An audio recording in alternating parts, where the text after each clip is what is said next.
आज हम लेके आए हैं 7.6 प्रमेय। इसे देखते हैं किस तरह प्रूफ किया जा सकता है। देखिए सबसे पहले लिखा क्या गया है, यदि किसी त्रिभुज की दो भुजाएं असमान हो, किसी त्रिभुज की दो भुजाएं क्या हो, असमान हो, तो लंबी भुजा के सामने का सम्मुख कोण बड़ा होता है। अगर किसी त्रिभुज का एक दो भुजा असमान हो तो बड़ी भुजा के सामने का कोण क्या होगा, बड़ा होगा। यही हमको सिद्ध करना है। तो फटाफट बिना देरी किए हम क्या करते हैं, एक त्रिभुज बनाते हैं। ये रहा त्रिभुज,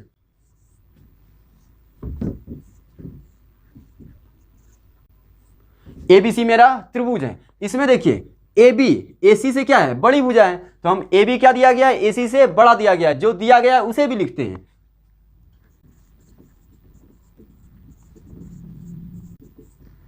अब यहां पे आप स्वयं देख सकते हैं कि असमान भुजा में लंबी भुजा के सामने का सम्मुख कोण बड़ा होता है। ये हमको साबित करना है। तो बड़ी भुजा कौन सा हो गया, ये लंबी भुजा हुआ ना, ये वाला भुजा, ये भुजा क्या हो गया, लंबी हो गई। इसके सामने कौन सा कोण है, कोण सी। तो कोण सी को हमको क्या साबित करके दिखाना है कि ये बड़ा है। किसके तुलना में, कोण बी के तुलना में, क्योंकि ये छोटी भुजा है, छोटी भुजा के सामने का कोण छोटा होता है। तो छोटा कोण को हमको साबित करना है कि ये कोण छोटा है और ये कोण बड़ा है। तो जो सिद्ध करना है उसे भी हम क्या करते हैं, फटाक से लिखते हैं।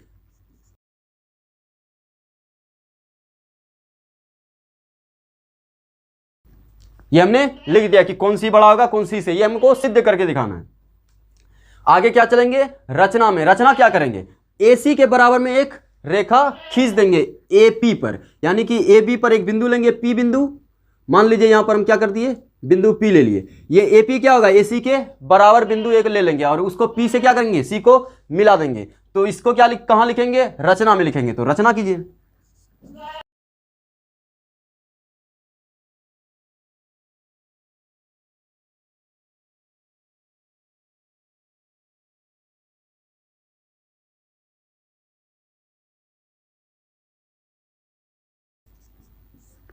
यहां से हम क्या लिखे हैं, AB पर बिंदु P लिया जहां AP बराबर AC, यानी कि बिंदु P क्या, ये AP और ये AC क्या है, बराबर है। और P को C से मिला दिया, P को क्या कर दिए हम, C से मिला दिए। अब हमारे पास देखिए प्रमाण में चलेंगे, त्रिभुज APC में।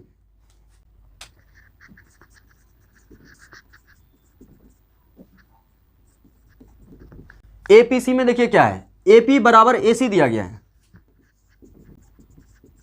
AC ये कहां से आया, तो ये रचना से आया। रचना में ही किया है ना ये, तो हम लिख देंगे यहां पर रचना।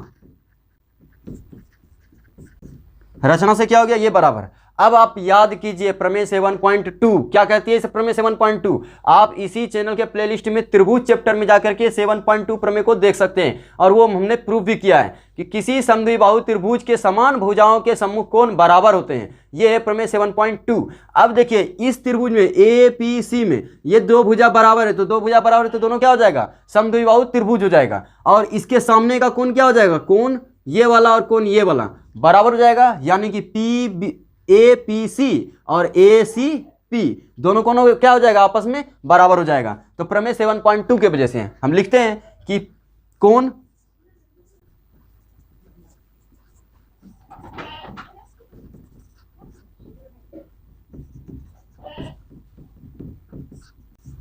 हम देखिए यहां पर क्या कर दिए, APC बराबर ACP होता ही है। क्यों होगा, क्योंकि ये दोनों भुजा बराबर है। बराबर भुजा के सम्मुख कोण बराबर होते हैं। और इसको हम क्या मान लिए, X मान लिए। तो ये भी क्या हो गया मेरा X और ये भी क्या हो गया X, दोनों कोण क्या हो गया, X हो गया। अब आगे चलेंगे, एक रेखा AB के, एक रेखा के एक ही ओर का बना कोण, यानी कि यहां पर देखिए ये कोण और ये कोण दोनों मिलकर के क्या हो जाएगा, 180 डिग्री। ये रैखिक युग्म बोलती है। तो रैखिक युग्म की वजह से क्या हो जाएगा, APC प्लस CPB बराबर 180 डिग्री। तो वो भी लिखते हैं हम।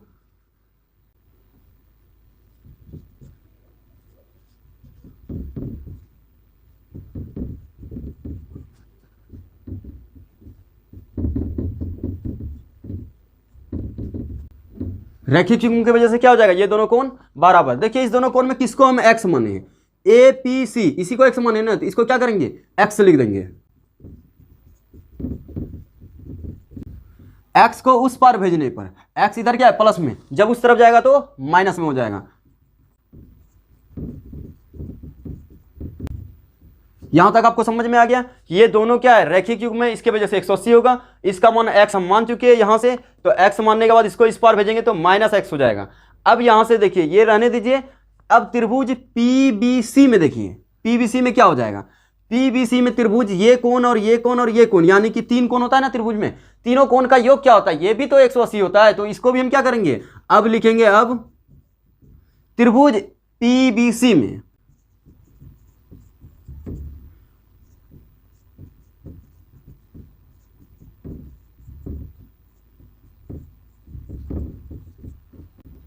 ये क्या हो गया 180, यानी कि देखिए सबसे पहले क्या लिखे, सीपीबी, सीपीबी यानी कि ये कोण, दूसरा क्या लिखें, पीबीसी ये कोण, और तीसरा बीसीपी, बीसीपी ये कोण। ये तीनों कोण क्या हो गया 180 के बराबर हो जाएगा, क्योंकि तीनों त्रिभुज का एक कोण है।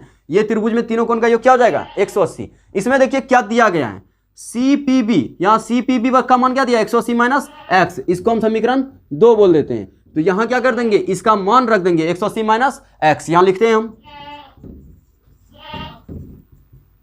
और यहां क्या है पीबीसी, पीबीसी इसको रहने देते हैं कौन पीबीसी।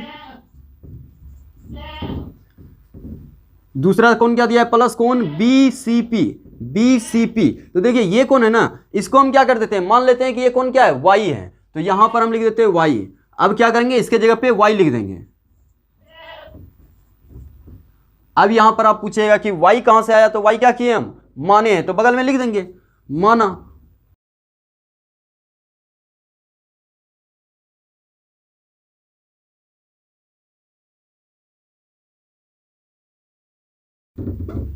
हम क्या कर दिए, कोण BCP बराबर y मान लिए, और समीकरण सेकंड से, ये कहां से आया तो समीकरण सेकंड से। अब देखिए हम क्या करेंगे, सारा चीज को इस पार से उस पार में लेके जाएंगे, सिर्फ PBC को इस तरफ रहने देंगे। तो PBC को इधर लिखेंगे, बाकी सबको उस तरफ लिखेंगे।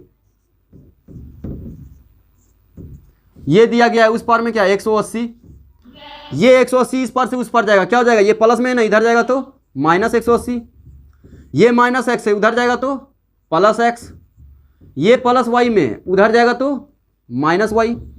यहां तक आपको समझ में आ गया, ये प्लस में था इस पार गया तो माइनस, ये माइनस में था इस पार गया तो प्लस, ये 180 माइनस प्लस में था इस पार गया तो माइनस, और इधर वाला 180 लिखा हुआ है प्लस में तो प्लस में ही रहेगा।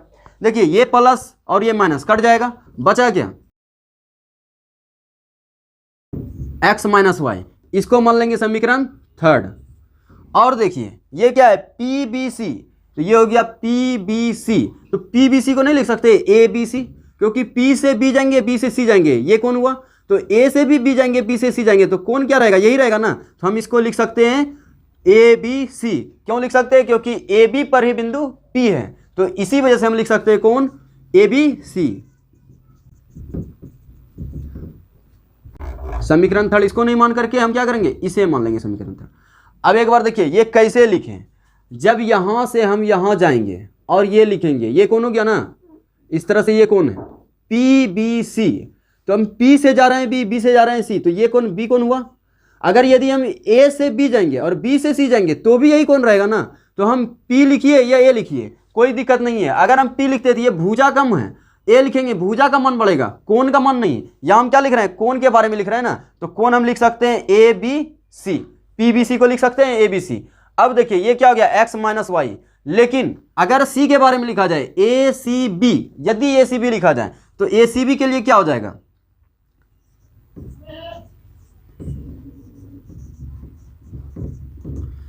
ACP ऐसा लिख सकते हैं, ACP और PCB दोनों को जोड़ देंगे तो कौन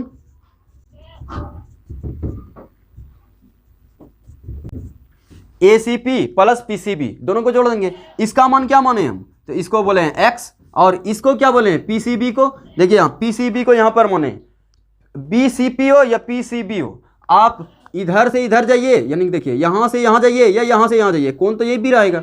इस कोण को क्या मान लिए हैं, y मान लिए, तो यहाँ क्या लिख देंगे प्लस y। ये किसके बराबर आ गया ACB के, ACB बराबर ये समीकरण 4। अब आप देखिए समीकरण 3 क्या है, x में कोई चीज को घटा रहे हैं, यानी कि कोण B, ये कोण, इसमें क्या हो रहा है x में कोई संख्या को घटा रहे हैं, जबकि ACB ये कोण क्या है x में किसी संख्या को जोड़ रहे हैं। तो बताइए किसी संख्या में अगर y मतलब मान लीजिए x क्या, x की जगह कोई भी संख्या मान लीजिए, किसी संख्या में किसी चीज को घटाया जाए और किसी संख्या में उसी चीज को जोड़ा जाए तो बड़ा कौन होगा, ये ना, क्योंकि दो संख्या का अंतर हमेशा दो संख्या के सम से छोटा होता है। ये भी एक थ्योरी है, या ऐसे आप जनरली देख भी सकते हैं। x का मान 10 रख लीजिए, y का मान 2 रख लीजिए, 10 में से 2 घटाएंगे क्या बचेगा, 8 बचेगा। और यदि 10 में से 2 जोड़ देंगे तो ये क्या हो जाएगा, 12 हो जाएगा। तो ये क्या होगा, बड़ी होगा, और ये कौन क्या हो जाएगा, छोटी होगा। तो बड़ा कौन ये हो जाएगा और छोटा कौन ये हो जाएगा। यही चीज तुमको साबित करना था। ACB बड़ा है यानी कि कौन सी बड़ा है, और ABC यानी कि कौन भी छोटा है, यही साबित करना है। तो आपको समझ में आ गया होगा कि दो संख्या को जोड़ेंगे तो ये क्या होगा, बड़ा मान लेगा, और यही दोनों संख्या को घटाएंगे तो ये क्या हो जाएगा, छोटा मान होगा। तो छोटा ये हो गया, बड़ा ये हो गया, और इसी को कौन सी बोले थे, इसी को कौन बी बोले थे। यानी कि अगर ये त्रिभुज है, ये बड़ा भुजा है तो इसके सामने का कौन क्या हो जाएगा, बड़ा हो जाएगा, और ये छोटा भुजा है तो छोटा भुजा के सामने का कौन छोटा हो जाएगा। आपको समझ में आ गया। अगर वीडियो समझ में आई हो, अच्छा लग रहा है तो आप लाइक जरूर करें और सब्सक्राइब भी करें चैनल, क्योंकि यहाँ पर आपको क्लास 10th और 9th के सभी सब्जेक्ट का सॉल्यूशन मिलेगा। और साथ ही साथ शेयर भी करें दोस्तों को, ताकि ज़्यादा से ज़्यादा लोग इसका फायदा उठा सकें। यहाँ पर क्लास 9th और 10th का सभी सॉल्यूशन आराम से उपलब्ध रहेगा, सभी को समझाया जाएगा। इसी के साथ मैं विदा लेता हूँ। जय हिंद, जय भारत।